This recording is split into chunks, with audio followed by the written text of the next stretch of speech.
Transformational politics is the work we do today to ensure the deal we can get on a jobs or financial reform or universal health care bill in a year or 5 years or 20 years will be better than the deal we can get today.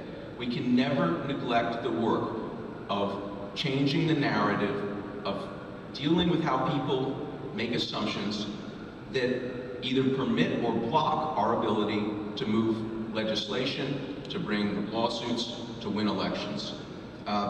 It requires us to reshape the assumptions about politics or economics, and actually, most centrally, about human nature that prevent people from embracing policies that will make their lives better. Let us never lose sight of the fact that the greatest damage done by the contemporary conservative movement was not any law they passed.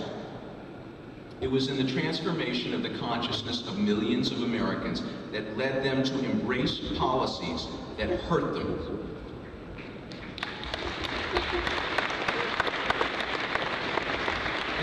And you all know this, but it's important to focus on the success of this movement and give due respect to their transformational work. Over the last 30 years, they have convinced millions of voters that government is always less efficient than the private sector. They have sold the lie that cutting taxes on and regulation of the powerful creates broad-based economic growth. They convince people that unions, the institutions that created the American middle class, are bad for the American middle class. And perhaps most despicably to me, they convinced America, the land of the free, that our public safety depends on the mass incarceration of millions of young Black and Latino men.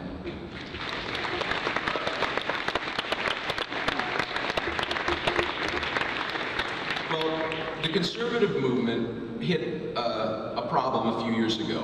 Same problem they hit in 1929. They had so much success with their crazy, extremist, anti-regulatory policies that they blew up the economy.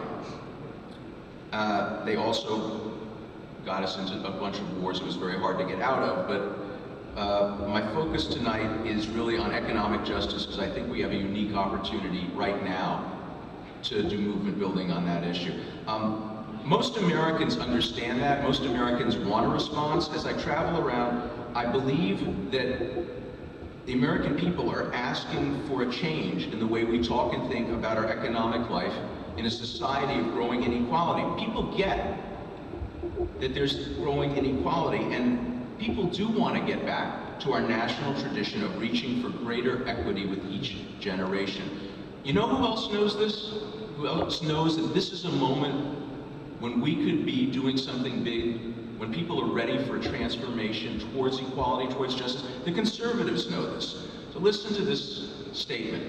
At the end of 2008, in a painful concession that a massive federal bailout of our financial services sector was inevitable, the editorial board of the Wall Street Journal stated, quote, "Anyone who thinks capitalism would fare better after a crash should recall that the 1930s did not end politically until 1980.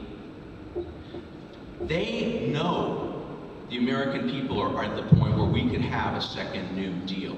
They get it. It's time for us to get it."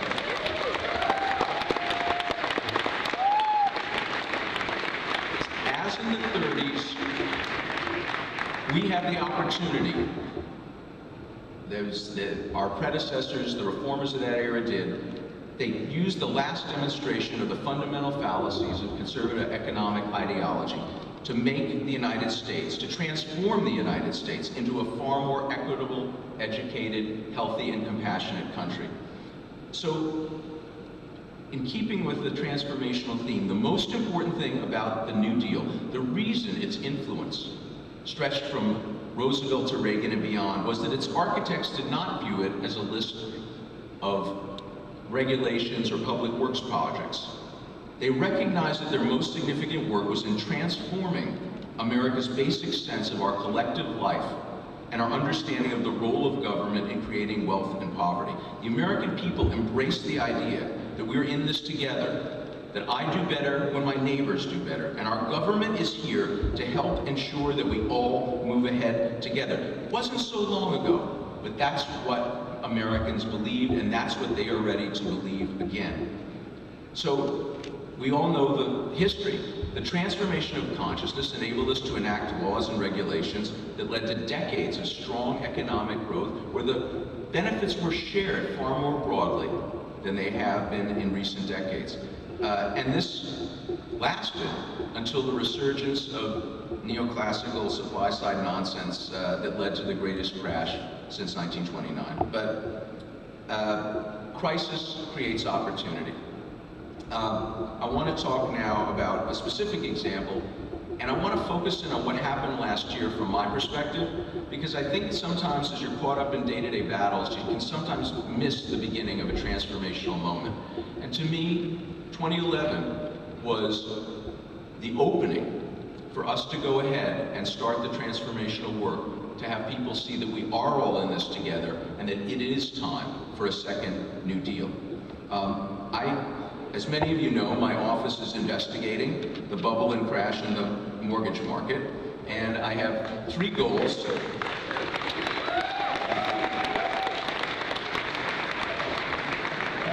And I have 3 goals for the investigations. First, accountability for those whose misconduct led to the crash. Second, meaningful help for homeowners and others who are hurt by this misconduct.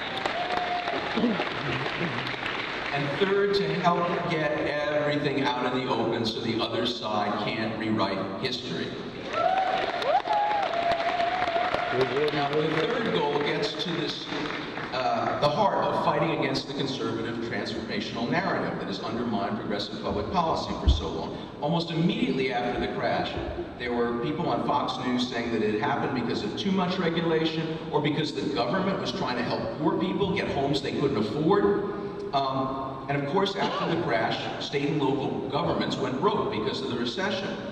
It was the direct result of the collapse of the markets. But the movement conservatives quickly got out there saying that our deficits are the result of spending too much on teachers or police or firefighters. Now, I can't comment in any detail on an ongoing investigation, but I assure you we have found no evidence that teachers or cops or firefighters or any other public employees blew up the American economy.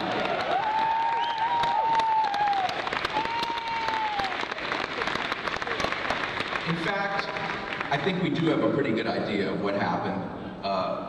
An extraordinary period of reckless deregulation set the stage for irresponsible and in some cases illegal conduct that led to an enormous housing bubble and an equally enormous crash. There's a record of this that everyone knows. They refused to regulate derivatives. They changed the risk rating system in 2001 so banks didn't have to set aside as much money in case of mortgage defaults.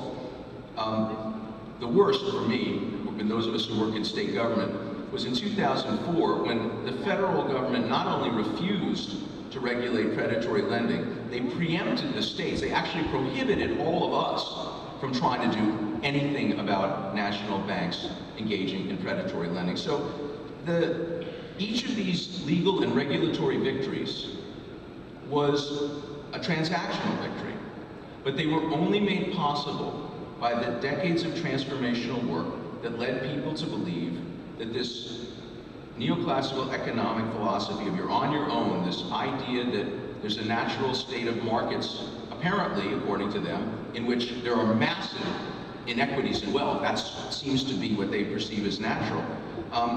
People were convinced that that was okay, that was like an immutable law. The conservatives act like there's some pages of Genesis the rest of us missed, you know? It's sort of like, when the 6th day God said there must be separate tax rates for capital gains and carried interest. In Leviticus it says you shall not eat shrimp and you shall not regulate derivatives. Look,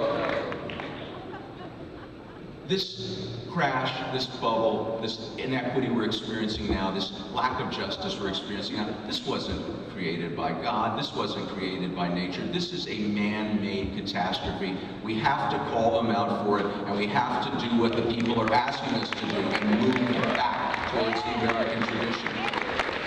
So, here's what I saw happen last year. And again, I think that people have to appreciate how dramatic it was from my point of view. I became Attorney General right after the crash and quickly began to understand this path of destruction that the supply-siders had blazed through our regulatory system. And then I learned that all of the other attorneys general and some federal agencies were negotiating a settlement with the largest banks over abuses in foreclosure practices. And to me, the deal on the table was clearly inadequate. It became clear to me, talking to people on the other side, that what the banks wanted in exchange for a relatively narrow agreement was a broad release for virtually all their misconduct, including stuff that hadn't been investigated, including conduct that I think led to the crash of the economy. So I refused to go along, and for a while I was really pretty isolated. There were a few AGs, Bo Biden from Delaware in particular, who saw things my way. But,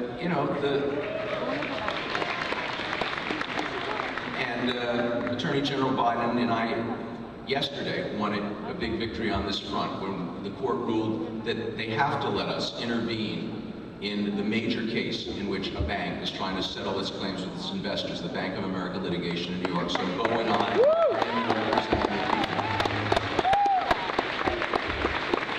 So last summer I was kind of isolated, and then something happened.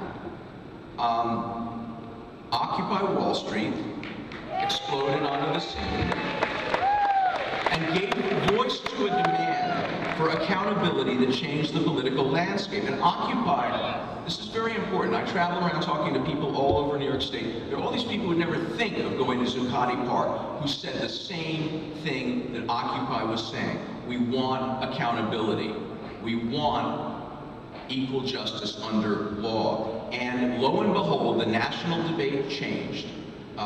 And support for my position, holding out for a narrow release and a broader investigation, began to grow. From labor unions, the AFL-CIO, SEIU, Unite Here, housing advocates like the Center for Responsible Lending, Netroots groups, including Move On, Progressive Campaign Change Committee, Credo, and civil rights organizations. Everyone started to weigh in. Dozens of other groups, progressive members of Congress got involved. Tammy Baldwin introduced a resolution supporting us.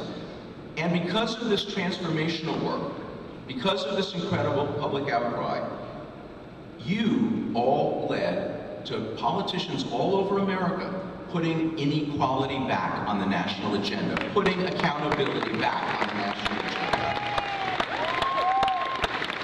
And that was the work that enabled us to narrow the release and get a better deal. And it was your work, I'm confident, that led to President Obama standing up at the State of the Union address in January and saying, everyone deserves a fair shot. Everyone should pay their fair share. There has to be one set of rules for everyone. That's the president. It didn't happen because he got a new speechwriter. It happened because the agenda had changed. And I think that my impression is that he's feeling it, and he backed up his words by dedicating more resources than they ever had and creating this task force that I'm co-chairing and pushing for faster action. But listen, everyone here tonight has said this fight is not over, this fight has just begun, but I want you to appreciate what an extraordinary moment we're in. Last year was the beginning of what I believe is a change in people's fundamental attitude about our willingness to accept inequality, about our willingness to accept injustice. And we didn't end up with an unstable, deregulated financial sector overnight, and we're not going to change it overnight.